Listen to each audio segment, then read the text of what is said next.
గౌరవ ముఖ్యమంత్రి రేవంత్ రెడ్డి గారు ఆలోచనతో యువతకి ప్రత్యేకమైన పెద్దపీట వేస్తూ ఇందిరమ్మ రాజ్యంలో వచ్చిన మొదటి సంవత్సరంలోనే 2 లక్షల ఉద్యోగాలు ఇస్తామని చెప్పిన దాంట్లో భాగంగా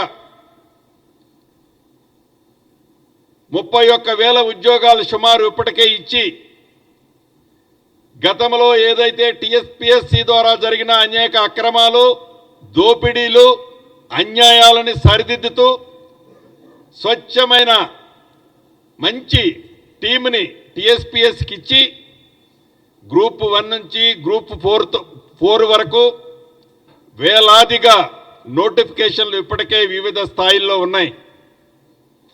మెగా డిఎస్సి ద్వారా 11,056 టీచర్స్ పోస్ట్కి నోటిఫికేషన్ ఇచ్చి ఎగ్జామ్ పూర్తయింది. అంటే యువత విషయంలో కూడా యువతకి చేతులెత్తి దండం పెట్టాలి.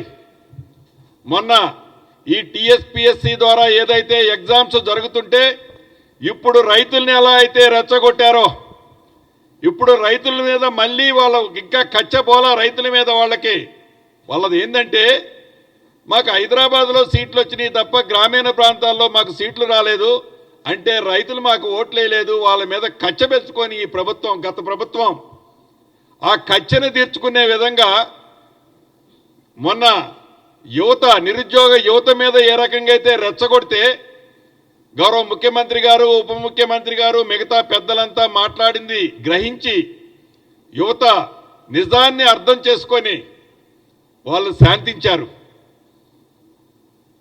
నిజంగా వాళ్ళకి మనస్ఫూర్తిగా నా పక్షాన రాష్ట్ర ప్రభుత్వ పక్షాన కృతజ్ఞతలు తెలియజేస్తున్నా. కానీ రైతుల్ని అదే దిశలో అంటే వాళ్ళది ఏంటంటే ఈ 8 నెలలకే ప్రభుత్వం పోయేసరికి తట్టుకోలేకపోతున్నారు. ఎప్పుడు గబక్కన రేవంత్ రెడ్డి గారిని పక్కన కూర్చోబెట్టి ఆ సీట్లో కూర్చోవాలని తాపత్రయపడుతున్నారు. లేకపోతే ఏమంటారు శ్రీనివాసరెడ్డిది ఉత్తమ్ కుమార్ రెడ్డిది బట్టి విక్రమార్కది వీళ్ళందరూ రేవంత్ రెడ్డి గారిని దించి ఏదో కూర్చోవాలి. ఏందది? ఈ ప్రభుత్వానికి మాకు మారిటీ ఉంది. మా ముఖ్యమంత్రి రేవంత్ రెడ్డి గారే.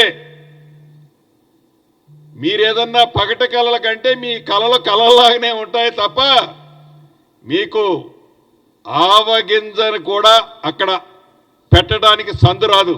అది మీరు గమనించాలి. ఇక యువత విషయంలో మహిళల విషయంలో విద్యార్థుల విషయంలో మీరు మొన్న చూశారు విద్య పట్ల ఈ ప్రభుత్వం యొక్క చిత్తశుద్ధి ఏంటో. అమ్మ ఆదర్శ పాఠశాలల ద్వారా